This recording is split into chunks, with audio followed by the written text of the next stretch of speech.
खबर शामिल करते हैं लाहौर से। मरूफ समाजी शख्सियत मलिक अमजद की जानिब से बेदियाँ रोड के नवाही गांव करबाट में कबड्डी का दंगल सजाया गया। मज़ीद जानते हैं अली अकबर अवान की इस रिपोर्ट में। लाहौर मरूफ समाजी शख्सियत मलिक अमजद की जानिब से बेदियाँ रोड के नवाही गांव करबाट में कबड्डी टूर्नामेंट का दंगल सजाया गया, जिसमें मलिक वसीम अवान, मलिक सगीर, रमज़ान कमांडो, मलिक सरवर और राव अख्तर ने बतौर मेहमान खुसूसी शिरकत की।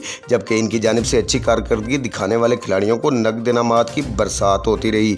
जबकि इस टूर्नामेंट में 2 टीमों ने हिस्सा लिया और दोनों टीमों को ट्रॉफी समेत नकद इनाम दिया गया। इस मौका पर शाकीन ने कबड्डी टूर्नामेंट से खूब लुत्फ़ उठाया और मलिक अमजद को ऐसे टूर्नामेंट कराने पर खूब दाद दी। खेलों को फ़रोग़ देकर मलिक अमजद ने हसब ताल वीरान और मैदान आबाद जैसी कहावत को सच कर दिखाया। कैमरामैन इशफाक अहमद के साथ अली अकबर अवान। अस्सलामुअलैकुम जी, पहले तो बहुत सारे दोस्तों का शुक्रिया जिन्हें इतने साढ़े मैच से पहुंचे ने, स्पैशली ਤੁਹਾਡਾ ਨਿਊਜ਼ ਚੈਨਲ ਦਾ ਬਹੁਤ ਸ਼ੁਕਰੀਆ ਜਿਹੜੇ ਤੁਸੀਂ ਟਾਈਮ ਦਿੱਤਾ ਸਾਨੂੰ। ਅਲੀ ਅਕਬਰ ਸਾਹਿਬ ਦਾ ਬਹੁਤ ਸ਼ੁਕਰੀਆ।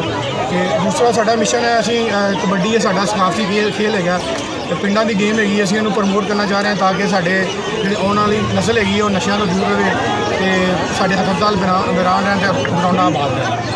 और बाकी गवर्नमेंट को आप क्या मैसेज देंगे कि उनको कबड्डी एक सकाफती खेल है, इसको किस तरह से प्रमोट करना चाहिए, इसके लिए क्या सुविधाएं देनी चाहिए? ਸਾਡੀ ਰਿਕੁਐਸਟ ਹੈਗੀ ਗਵਰਨਮੈਂਟ ਅੱਗੇ ਵੀ ਕਿ ਜਿਸ ਤਰ੍ਹਾਂ ਕ੍ਰਿਕਟ ਨੂੰ ਪ੍ਰਮੋਟ ਕੀਤਾ ਜਾਂਦਾ, ਠੀਕ ਹੈ, ਇਹ ਸਾਡੀ ਬਹੁਤ ਅੱਛੀ ਗੇਮ ਹੈਗੀ ਹੈ, ਸਕਾਫਤੀ ਕਲਚਰ ਹੈਗਾ ਸਾਡਾ, ਇਹਨੂੰ ਵੀ ਪ੍ਰਮੋਟ ਕੀਤਾ ਜਾਵੇ। ਠੀਕ ਹੈ, ਬਹੁਤ ਜ਼ਿਆਦਾ ਟੈਲੈਂਟ ਹੈ। ਜਿਸ ਤਰ੍ਹਾਂ ਇੰਡੀਅਨ ਪਲੇਅਰ ਜਾ ਕੇ ਬਾਹਰ ਜਾ ਕੇ ਕਾਊਂਟਿੰਗ ਖੇਲਦੇ ਨੇ, ਉਹ ਲੱਖੋਂ ਰੁਪਇਆ ਕਰੋੜਾਂ ਰੁਪਇਆ ਕਮਾਉਂਦੇ ਨੇ। ਸਾਡੀ ਪਾਕਿਸਤਾਨ ਗਵਰਨਮੈਂਟ ਅੱਗੇ ਵੀ ਅਪੀਲ ਹੈ ਕਿ ਕਬੱਡੀ ਨੂੰ ਪ੍ਰਮੋਟ ਕੀਤਾ ਜਾਵੇ, ਗਰਾਊਂਡ ਬਣਾਏ ਜਾਣ ਪਿੰਡਾਂ 'ਚ ਵੀ ਸ਼ਹਿਰਾਂ 'ਚ ਵੀ, ਔਰ ਈਵੈਂਟ ਕਰਵਾਏ ਜਾਣ ਜ਼ਿਆਦਾ ਤੋਂ ਜ਼ਿਆਦਾ ਤਾਂ ਕਿ ਸਾਡੇ ਜਿਹੜੇ ਯੰਗ ਟੈਲੈਂਟ ਆ ਉਹ ਸਾਹਮਣੇ ਆਵੇ ਅਤੇ ਸਾਡੀ ਸਪੋਰਟਸ ਜਿਹੜੀ ਹੈ ਨਾ ਉਹ ਵਰਲਡ ਲੈਵਲ 'ਤੇ